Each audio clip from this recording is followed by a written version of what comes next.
नमस्कार, आप देख रहे हैं सिटी न्यूज़ 18। मैं हूं जे.के. आसू। आपने चिकित्सा को लेकर कई प्रकार की पद्धतियां सुनी होंगी। प्राचीन काल से हमारे वेद विज्ञान में कई ऐसी चीज़ें हैं जिनके आधार पर आपको स्वस्थ किया जाता है। आपको एक पद्धति बता दें जिसे नाड़ी पद्धति कहती हैं। नाड़ी पद्धति के आधार पर लोगों को ये नाड़ी देखकर बता दिया जाता था कि उनको आखिरकार बीमारी क्या है और किस कारण से उनको ये समस्या हुई है। ये पद्धति विलुप्त होती जा रही है, लेकिन आज भी महर्षि संस्था द्वारा इस पद्धति को जीवित रखे हुए हैं। डॉक्टर बेगेत बाथम हैं जो इस पद्धति को आज भी जीवित रखे हुए हैं और लोगों को नाड़ी देखकर बता देते हैं कि आखिरकार आपको समस्या क्या है। आप साफ तौर पर देख सकते हैं यहाँ पर उनके द्वारा परीक्षण चल रहा है। वो नाड़ी देखकर बता भी रहे हैं कि आपको क्या समस्या है। ये पद्धति एक ऐसी पद्धति है जिसका किसी प्रकार के कोई साइड इफेक्ट नहीं है, क्योंकि वर्तमान समय में अगर हम देखें कि अगर हम अपना इलाज कराने जाते हैं तो डॉक्टर का एक बड़ा पर्चा आपके साथ बनता है और उसके बाद ही आपका इलाज संभव होता है। यह भी निश्चित नहीं कहा जा सकता कि आप पूर्ण रूप से इस दवा से सही हो भी जाएंगे या नहीं, लेकिन नाड़ी पद्धति एक ऐसी पद्धति है जो आज भी जीवित है और इस पद्धति को जीवित रखे हुए हैं डॉक्टर बेगेत बाथम जी हमारे बीच मौजूद हैं और इनसे जानेंगे कि आखिरकार नाड़ी पद्धति है क्या। सर, आपका बहुत बहुत स्वागत है। सर, नाड़ी पद्धति लंबे समय से विलुप्त हो गई है, बहुत ही कम लोग बचे हैं। पहले ये था कि गांव में, कस्बों में या अन्य स्थानों पर हमें वैद्य मिल जाते थे, अब लेकिन ये विलुप्त हो गई। फिर भी आप इस पद्धति को कैसे जीवित रखे हुए हैं? कोई भी अच्छी चीज़ विलुप्त होने में ज़्यादा समय लगता नहीं है आज की डेट में। और क्या, नाड़ी पद्धति एक सटीक माध्यम है किसी रोग की चिकित्सा के लिए। आप किसी रोग के बारे में सीधे समझेंगे और उसके बारे में बता पाएंगे और उसको चिकित्सा कर पाएंगे। आज की डेट में अपन को डायग्नोज बनाने में 3 दिन लग जाते। पता चला अपने ब्लड रिपोर्ट भेजी, ब्लड सैंपल्स आए, डेंगू की रिपोर्ट, हर तरह की जांच, हर जांच में कुछ ना कुछ समय लगता है। लेकिन अपन ने देखा और मरीज को सामने देखा और उसके हिसाब से उसको दवाई दी, तो इसमें काफ़ी कुछ मरीज की भी बचत होती है, प्लस उसको जल्दी लाभ भी मिलता है। अपन को इंतजार ज़्यादा नहीं करना पड़ता उस चीज़ के लिए, और एक सटीक माध्यम रहता है जिसके माध्यम से अपन उसको बीमारी के बारे में बता पाते हैं।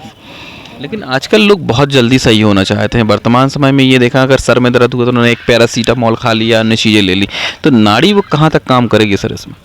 नाड़ी का रोल नहीं रहता। आप किसी चीज़ को, अगर एलोपैथिक दर्द हो रहा है तो आपने दर्द की दवाई खा ली तो क्या करेगा वो दर्द आपके 8 घंटे के लिए वो बंद हो जाएगा। लेकिन वो चीज़ जो जिस वजह से वो दर्द उठ रहा है, वो बार जब दवा का असर कम होगा वो तो उठेगा ना फिर भी। तो आपको उसको ठीक करना है। नस में कंप्रेशन हो गया तो आप उसको दर्द को दबा सकते हैं, लेकिन उसको ठीक नहीं कर सकते दर्द की दवा से। आयुर्वेद क्या करता है, उसको चिकित्सा करता है। देखो, एक एविडेंस बेस रहता है कि आप एविडेंस लेके उस पर जब चिकित्सा करोगे, और एक हम जो सामने हम उसके हिसाब से चिकित्सा करना, तो हम उसके लिए ज़रूरी है, हम उसके लिए वो चिकित्सा करते हैं। और आयुर्वेद की दवाई किसी भी फॉर्मेट में नुकसान नहीं करती जितनी कि एलोपैथी करती है। हर दवाई के कुछ ना कुछ रिएक्शन होते हैं। आयुर्वेद बहुत बेसिकली बहुत, कभी किसी चीज़ को कभी गलत तरीके से ले लो तब जाके नुकसान होने की चांसेस रहते हैं। तो सबसे विशिष्ट फ़ायदा तो ये है कि अपन को बिना कोई साइड इफ़ेक्ट हुए फ़ायदा ज़्यादा मिलता है इन दवाइयों से। क्या नाड़ी पद्धति से गंभीर बीमारियों का भी पता लगाया जा सकता है? आजकल सब डायग्नोज बेस्ड है। आप कहते हैं मैं कैंसर बता दूं तो ऐसा पॉसिबल होना बहुत मुश्किल है। उसी के लिए जांच पद्धति है। अपन जो इनिशियल पाचन हुए, जोड़ हुए, इन चीज़ों को जो सामने आ रहा है वो चीज़ें देखते हैं। लेकिन कोई सिस्ट बहुत माइनर सी बन गई तो अपन उसको सिर्फ जो अपनी जांचें होती हैं उन्हीं के माध्यम से जान पाते। तो कहीं अपनी एलोपैथी बहुत अच्छी, जैसे सर्जरी में हुआ, एक्सीडेंट में हुआ, अपन नहीं कहते कोई पद्धति बेकार है। हर चीज़ की अपनी अपनी जगह उसका रोल बहुत अच्छा है। लेकिन एक लंबी डिसीज़ जो आपकी चल रही है उसमें आपको आयुर्वेद बहुत अच्छा मदद करता है। दवाइयाँ लेना चालू कर देते हैं और ये होता है कि वो अपने इम्यूनिटी भी कमज़ोर कर लेते हैं। ऐसे तो क्या, मेडिकल वाला भी अपने आप में चिकित्सक बन जाता है, वो भी अपने आप में दे ही देता है ना।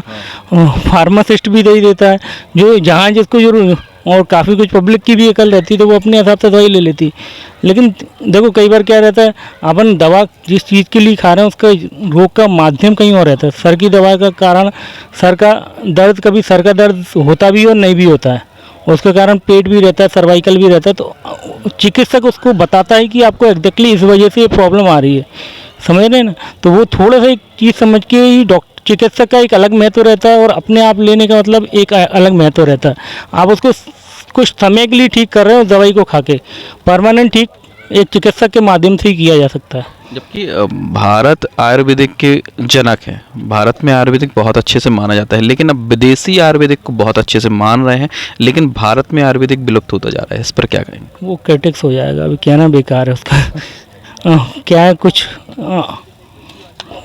पैसे जिस माध्यम से अच्छे कम सकें लोग उसके तरफ प्रोत्साहित ज़्यादा है, समझ रहे हैं ना, तो इसलिए अच्छी चीज़ों को थोड़ा सा दबा दिया जाता है। लोग आयुर्वेदिक के प्रति लौट रहे हैं, उसके लिए क्या कहना चाहेंगे? उनको अच्छा माध्यम आयुर्वेद के हिसाब से मिलेगा तो बिल्कुल लौटेंगे, लेकिन आयुर्वेद में भी कुछ गलतियाँ कुछ लोग करते हैं, तो इसलिए भ्रामक स्थितियाँ लोगों को बताई जाएंगी, कही जाएंगी आयुर्वेद के माध्यम से, तो वो भी अच्छी नहीं है। महर्षि स्कूल में आज नाड़ी चिकित्सा को लेकर एक शिविर लगाया गया था, जिसमें डॉक्टर विवेक बाथम के द्वारा एक इलाज किया जा रहा है और बताया जा रहा है कि नाड़ी देखकर किस तरीके से हम उनका उपचार कर सकते हैं। इस पूरे कार्यक्रम में महती भूमिका रहती है, जो संस्था के प्रमुख रहते हैं, प्रिंसिपल CK शर्मा सर हमारे बीच मौजूद हैं, जो हमें बताएंगे कि ये प्लान कहाँ से मन में आते हैं और महर्षि स्कूल और महर्षि संस्था जो है चिकित्सा के प्रति किस तरह का काम कर रही है। सर नमस्कार, जय हिंद, जय गुरुदेव। आज हमारे विद्यालय में जैसा कि PTM भी है, पेरेंट टीचर्स मीटिंग है, और उसके साथ में हमने एक सुविधा दी। हमारी संस्था के एक आयुर्वेदाचार्य डॉक्टर विवेक बौथम जी आए हुए हैं और उससे नारी परीक्षण शिविर का आयोजन किया गया है, जिसमें जो भी पेरेंट्स और भी अनेकों शहर के गणमान्य व्यक्ति आ रहे हैं और अपनी नारी जांच कराकर वो अपनी विभिन्न जो शारीरिक या मानसिक जो बीमारियाँ हैं उसके बारे में जानकारी हमारे डॉक्टर साहब से प्राप्त कर रहे हैं। और हमारी संस्था जैसा कि एक बहुत अच्छी संस्कारिक शिक्षा देती है, उसके बाद एक अच्छा योग्य इंसान बनाने का कार्य करती है। उसके साथ में हमारा हमारी संस्था के द्वारा ये कहा जाता है कि हम नेचुरोपैथी का मतलब नेचर का सदुपयोग करें, नेचर के साथ में जुड़कर रहें, और उसके साथ में हम ऐसा कार्य करें नेचर के साथ में कि बीमारी उपचार की बात ना करें, बीमारी पहले से ना हो ऐसा है हम एक उपचार करें। तो उसके लिए नाड़ी परीक्षण के द्वारा जहां हम अनेक रोगों की जानकारी मिलती है, तो उसके बाद आयुर्वेद के अनुसार जो प्रेस्क्राइब्ड इलाज होता है वो, जिससे कि वो बीमारी ही ना हो, हम ऐसे उपाय अपने जो हमारे आयुर्वेदाचार्य हैं डॉक्टर विवेक बौथम जी, उनके द्वारा ये सुविधा हमने उपलब्ध कराई।